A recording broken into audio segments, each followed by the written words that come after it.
Sebelum kehadiran e-hailing, banyak pemandu teksi yang ada pengalaman seram. Lebih-lebih lagi kalau bekerja shift malam.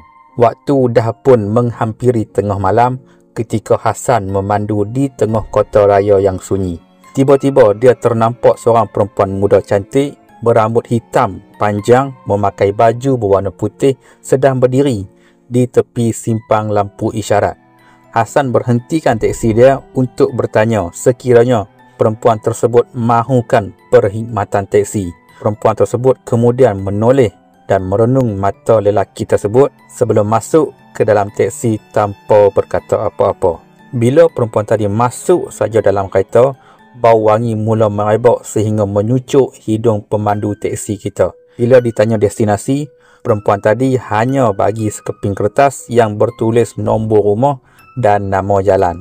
Disebabkan kurang tahu selok-belok lokasi yang perempuan tadi bagi, Hasan minta supaya perempuan tersebut tunjukkan jalan. Tapi perempuan tersebut masih tak bercakap sepatah perkataan dan hanya mengangguk sebagai tanda pemandu teksi dah masuk simpang yang betul untuk ke tempat tersebut.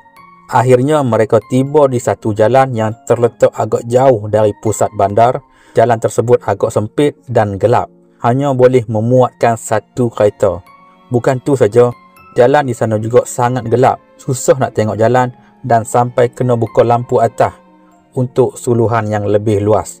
Hasan memandu secara perlahan. Dia perhati kiri dan kanan jalan untuk mencari nombor rumah yang perempuan tadi bagi.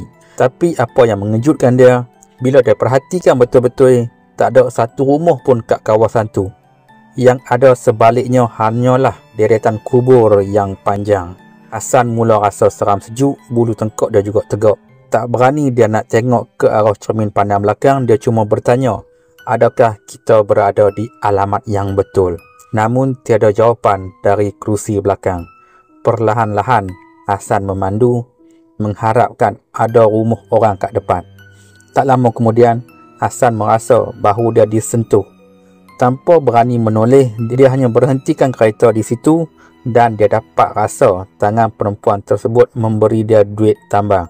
Disebabkan terlalu takut, Hasan hanya ambil dan letak duit tersebut di tepi pintu tanpa mengira jumlah duit tadi. Lepas saja dia dengar bunyi pintu kereta dia dibuka dan ditutup semula, dia terus tekan minyak, pulas steering, pecut lari balik rumah. Jangan pandang belakang. Keesokan harinya, Hasan memberanikan diri untuk pi balik kat tempat semalam. Dia pi waktu tengah hari terik. Memang jelas kawasan tersebut adalah tanah perkuburan Cina yang besar.